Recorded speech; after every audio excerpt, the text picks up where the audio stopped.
नमस्कार दोस्तों, देश के अंदर जो कुछ भी चल रहा है, आखिर इन सबका कर्ता धर्ता कौन है? क्या नुपुर शर्मा के दिए गए बयान के बाद ही ऐसी हिंसा का रूप देखने को मिल रहा है, या फिर इसका जो ताना बाना है वो काफी पहले बुना जा चुका है? तो आप ये सोच रहे होंगे कि आखिरकार इस तरह से बातें क्यों कर रहा हूं, क्योंकि जो देश के हालात हैं, अभी जो स्थिति है, जो मौजूदा हालात है, जो वक्त है, वो इन बातों को कहने का सलीका बता रहा है कि आखिरकार किसी भी चीजों की जो शुरुआत है वो बहुत ही पहले तरीके से, बहुत पूर्व नियोजित तरीके से उसको अंजाम देने की कोशिश अभी की जा रही है। अभी हाल ही में आपने देखा है जिस तरह से नुपुर शर्मा का एक छोटा सा बयान एक टीवी चैनल पर उन्होंने बयान क्या दे दिया, पूरे देश में एक उबाल सा आ गया। क्या आप ये नहीं सोच सकते कि ये उबाल एक दिन के अंदर में नहीं आया है? इसके पीछे जरूर कोई ना कोई प्लानिंग चल रही है, कोई ना कोई इसके पीछे राजनीतिक तत्व ऐसे लगे हुए हैं। जी हां, मैं राजनीतिक तत्व के बारे में बात कर रहा हूं, क्योंकि यूं ही कोई बरबस पत्थर नहीं फेंकता, कोई मंदिर मस्जिद की बातें करने में विरोध नहीं करने लगता। सरकार का काम है अपनी योजनाओं को जनता के बीच लाना, और जनता किस तरीके से लाभान्वित होगी ये सब कुछ सरकार के ऊपर डिपेंड करता है। सरकार ने काफी हद तक इस मसलों पर सुविधाएं भी प्राप्त कराई हैं लोगों को, और मसले में सकारात्मक प्रयोग भी रहा है। साथ ही आपके देखेंगे कि जिस तरीके से एक छोटी से बयान नुपुर शर्मा ने दिया है, और उसके वजह से पूरे देश ही नहीं बल्कि विदेशों में भी एकदम से एक कोहराम सा मच गया। आखिर इसके पीछे की साजिश क्या है? मैं साजिश क्यों कह रहा हूं? साजिश इसलिए कह रहा हूं कि अब प्रत्येक जुमे के दिन, यानी हर एक शुक्रवार के दिन जब एक विशेष पक्ष नमाज अदा करने के लिए जाते हैं मस्जिदों में, तो मस्जिद से निकलने के बाद उनका जो एक कार्य रूप होता है वो बड़ा ही विभत्स होता है। और विभत्स तरीके से हमने देखा है कि रोड के ऊपर किस तरीके से लोग पत्थरबाजी करते हैं, तमाम पुलिस कर्मियों को भी घायल कर देते हैं, आम जनता भी उससे काफी परेशान होती है और उनको भी वो घायल कर देते हैं, चीजें तोड़ी जाती है, सार्वजनिक संपत्ति को नुकसान पहुंचाया जाता है, बावजूद इस खौफ के कि सरकार उसके ऊपर शिकंजा कसेगा, वो लोग बहुत ही बेखौफ तरीके से अपने काम को अंजाम देते जा रहे हैं। देश के अंदर एक अलग तरीके का नैरेटिव सेट किया जाता है, और उस नैरेटिव के अंतर्गत जितने भी लोग आते हैं उनको एक टारगेट रखा जाता है। आखिर ऐसा सब कुछ क्यों हो रहा है? क्या हम यदि पीछे के सालों में जाएं तो क्या ऐसा हमें देखने को मिला है? इसका जवाब होगा कि नहीं। जब से ये इलेक्शन हुआ है, और खास तौर पर जब से ये उत्तर प्रदेश का इलेक्शन हुआ है और योगी जी फिर से दोबारा मुख्यमंत्री की शपथ इन्होंने ग्रहण किया है, तब से न जाने अलग अलग क्षेत्र में, अलग अलग चीजों में लोगों का विरोध प्रदर्शन काफी जोरों से है। हालांकि उत्तर प्रदेश के इलेक्शन के कुछ समय पहले ही किसान आंदोलन में बड़े ही उग्र तरीके से आया था, जो कि दिल्ली के तमाम बॉर्डरों पर बैठे हुए थे और वो अपनी मांग को रखे हुए थे। वो अपनी मांगों को रखने में कितना कामयाब हो पाएंगे बताएंगे अगले अंक में। लेकिन जो हम ये नया अंक शुरुआत कर रहे हैं, इसमें मैं आपको ये बताना चाहता हूं कि देश के अंदर जो कुछ भी हो रहा है, इसके पैरोकार कौन है, इसकी शुरुआत आखिर किन किन बातों से हो जाती है, और फिर इसके पीछे की मानसिकता क्या है, किस तरीके से लोग इसमें जुड़ते चले जाते हैं और देश के अंदर एक हिंसा का माहौल पैदा हो जाता है। यहां पर इस बात को समझना बेहद जरूरी है कि आखिर इन सब के पीछे का मास्टरमाइंड कौन है। देखिए, हम मास्टरमाइंड की बात इसलिए कर रहे हैं क्योंकि अब वैसे ही मास्टरमाइंड के ऊपर योगी सरकार का शिकंजा कसने जा रहा है। अब योगी सरकार ने कहा है कि भाई जो सार्वजनिक संपत्ति को नुकसान पहुंचाएगा उससे 1 करोड़ रुपए का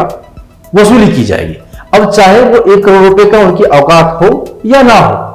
यदि उनकी औकात 1 करोड़ रुपए की नहीं है तो उनको जेल में अपना समय व्यतीत करना पड़ेगा, जेल में उनकी सजा काटनी पड़ेगी। और इन तमाम वाकयों से उत्तर प्रदेश के अंदर एक विशेष हलचल सी पैदा हो गई है, जिससे कि लोग रूबरू हो रहे हैं और इस बात को भी जानने की तस्दीक बना रहे हैं कि आखिरकार उत्तर प्रदेश में योगी का इस तरह से कैसा शासन होने वाला है जिससे कि लोग भयभीत हो रहे हैं। तो आपको बता दें कि उत्तर प्रदेश के मुख्यमंत्री योगी आदित्यनाथ किसी परिचय के मोहताज नहीं है। उनका नाम हमेशा एक बड़े एक्शन लेने के रूप में किया जाता है और शासन प्रशासन के दृष्टिकोण से भी यदि उनकी कार्यशैली को देखा जाए तो उनमें अतिशयोक्ति नहीं होगी कि वो किस तरीके से देश के अंदर उत्तर प्रदेश को एक विशेष दर्जा उन्होंने दिलाया है एक सुशासन के जरिए। हमें पता है कि बहुत ऐसे लोग हैं जो योगी को रास नहीं आ रहे हैं, यानी योगी जी उनको रास नहीं आ पा रहे हैं क्योंकि उनकी अवैध संपत्ति पर जब उनका बुलडोजर चलता है, जब उन्हें भयभीत किया जाता है और जब उनसे वो संपत्ति छीना जाता है और वो राजस्व में लगा दिया जाता है तो भय होना लाजमी होता है। अभी नुपुर शर्मा के वाकया पर आपने देखा है कि कई जगह हिंसक घटनाएं हुई हैं, कई जगह ऐसी ऐसी वारदातें हुई है जिससे कि लोग भयभीत हो गए हैं और अपने आप को असुरक्षित महसूस कर रहे हैं। उसमें से सिर्फ एक ही समुदाय के नहीं, दोनों ही समुदाय के लोग आपस में भिड़ गए हैं और उन्होंने एक नया भय बनाने की कोशिश की है। तो ऐसे में अब देखना होगा कि योगी आदित्यनाथ जिस तरह से एक्शन के मोड में हैं, जिस तरह वो एक्शन लेते चले जाते हैं, चाहे वो प्रशासन की तरफ से लापरवाही का एक्शन हो या फिर आम लोग जो सार्वजनिक संपत्ति को नुकसान पहुंचा रहे हैं, उन दोनों ही चीजों पर योगी का एक्शन बहुत ही तगड़ा होता है और इसी तरीके के जो एक्शन वो लेते हैं उससे उत्तर प्रदेश का नाम एक अव्वल दर्जे के राज्य के रूप में हो रहा है। साथ ही हमने देखा है कि एक खास पक्ष के लोग अपनी बात को रखने के लिए वो हिंसा का रास्ता अपनाते हैं। उनके लिए यह जरूरी है कि जो चीजें आपको पसंद नहीं आ रही है, सरकार की बताई गई बातें यदि आपको पसंद नहीं आ पा रहा है तो आप उसका विरोध कर सकते हैं, लेकिन उसका यह मतलब नहीं है कि आप उसको हिंसात्मक तरीके से विरोध को दर्ज करें। अभी यदि हम ज्ञानवापी की बात को ही ले लें तो ज्ञानवापी का पूरा मामला अभी कोर्ट के पास में रखा हुआ है। हालांकि हिंदू पक्ष की तरफ से हमेशा से यह कहा जा रहा है कि ज्ञानवापी मस्जिद नहीं है बल्कि मंदिर है और मंदिर का पूरा स्वरूप है। उसमें शिवलिंग जो है वो साक्षात शिवलिंग को उसमें दर्शाया गया है, देखा गया है और उनके शासन प्रशासन के अधिकारियों के द्वारा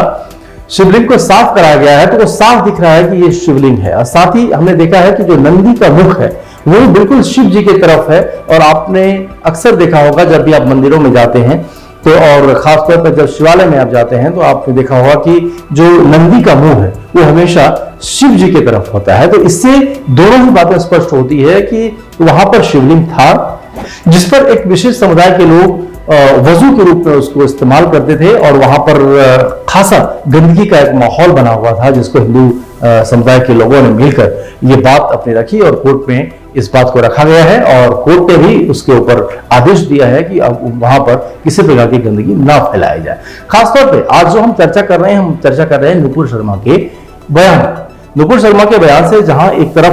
पार्टी ने यानी बीजेपी ने उन्हें अपने पद से बर्खास्त कर दिया, वहीं दूसरी तरफ अलग अलग समूह के लोग उनका विरोध भी दर्ज करना शुरू कर दिए।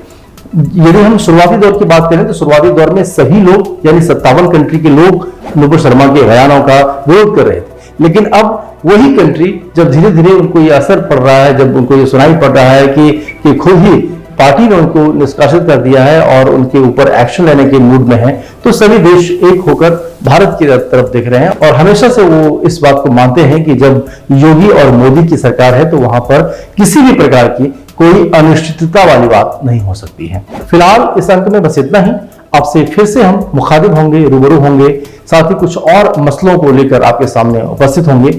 तो आप देखते रहिएगा हमारा ये चैनल राष्ट्रवन न्यूज और यदि अभी तक आपने हमारे चैनल को सब्सक्राइब नहीं किया है तो प्लीज आप इसको सब्सक्राइब कर दीजिए। साथ ही यदि आपको हमारी ये रिपोर्ट अच्छी लगी हो तो अपने रिश्तेदारों और दोस्तों के बीच इसको शेयर करना ना भूलें। धन्यवाद।